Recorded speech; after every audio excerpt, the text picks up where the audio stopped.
जय श्री कृष्ण। आइए तो आज सभी मिलके फाल्गुन शुक्ल पक्ष की अमल की एकादशी की कथा सुनते हैं। मानधाता बोले कि हे वशिष्ठ जी, यदि आपकी कृपा मुझ पर है तो किसी ऐसे व्रत की कथा कहिए जिससे मेरा कल्याण हो। महर्षि वशिष्ठ बोले, हे राजन, सब व्रतों से उत्तम और अंत में मोक्ष देने वाले अमल की एकादशी के व्रत का वर्णन मैं करता हूँ। यह एकादशी फाल्गुन मास के शुक्ल पक्ष में होती है।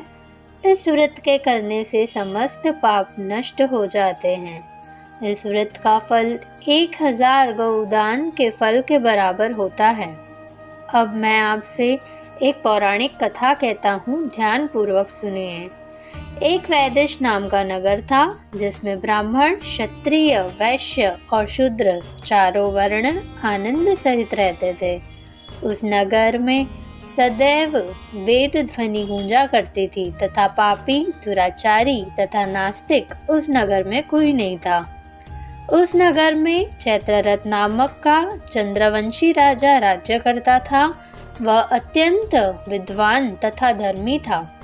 उस नगर में कोई भी व्यक्ति दरिद्र व कंजूस नहीं था। सभी नगरवासी विष्णु भगवान के भक्त थे और एकादशी का व्रत किया करते थे। एक समय फाल्गुन मास के शुक्ल पक्ष की अमल की एकादशी आई।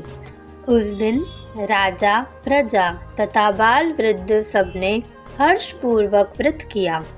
राजा अपनी प्रजा के साथ मंदिर में जाकर पूर्ण कुंभ स्थापित करके धूप, दीप, नैवेद्य, पंचरत्न आदि से धात्री यानी कि आंवले का पूजन करने लगे और इस प्रकार स्तुति करने लगे।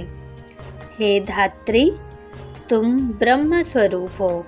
तुम ब्रह्मा जी द्वारा उत्पन्न हुए हो और समस्त पापों का नाश करने वाले हो। तुमको नमस्कार है। अब तुम मेरा अर्घ्य स्वीकार करो। तुम श्री रामचंद्र जी द्वारा सम्मानित हो। मैं आपकी प्रार्थना करता हूँ, अतः आप मेरे समस्त पापों को नष्ट करें।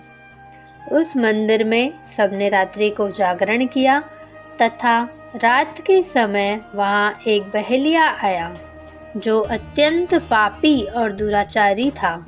वह अपने कुटुंब का पालन जीव हिंसा करके किया करता था।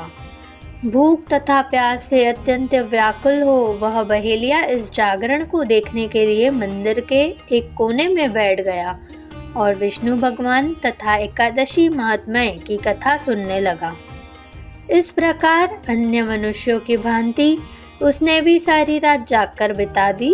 प्रातः काल होते ही सब लोगों ने अपने अपने घर चले गए तो बहेलिया भी अपने घर चला गया। घर जाकर उसने भोजन किया। कुछ समय बीतने के पश्चात उस बहेलिये की मृत्यु हो गई, मगर उस एमाल की एकादशी के व्रत तथा जागरण से उसने राजा विदुरथ के घर जन्म लिया और उसका नाम वसुरथ रखा गया। युवा होने पर वह चतुरंगिणी सेना के सहित तथा धन धान्य से युक्त होकर 10,000 ग्रामों का पालन करने लगा। वह तेज में सूर्य के समान, क्रांति में चंद्रमा के समान, वीरता में भगवान विष्णु के समान और क्षमा में पृथ्वी के समान था। वह अत्यंत धार्मिक, सत्यवादी, कर्मवीर एवं विष्णु भक्त था। वह प्रजा का समान भाव से पालन करता था। दान देना उसका नित्य का कर्तव्य था। एक दिन राजा शिकार खेलने के लिए गया। देवयोग से वह मार्ग भूल गया और दिशा ज्ञान न रहने के कारण उसी वन में एक वृक्ष के नीचे सो गया। थोड़ी देर बाद पहाड़ी मलेच्छ वहां पर आ गए और राजा को अकेला देख मारो मारो शब्द कहते हुए राजा की ओर दौड़े। म्लेच्छ कहने लगे कि इस दुष्ट राजा ने हमारे माता पिता, पुत्र, पौत्र आदि अनेक संबंधियों को मारा है तथा देश से निकाल दिया है, अतः इसको अवश्य मारना चाहिए। ऐसा कहकर वे म्लेच्छ उस राजा को मारने दौड़े और अनेक प्रकार से अस्त्र शस्त्र उसके ऊपर फेंके।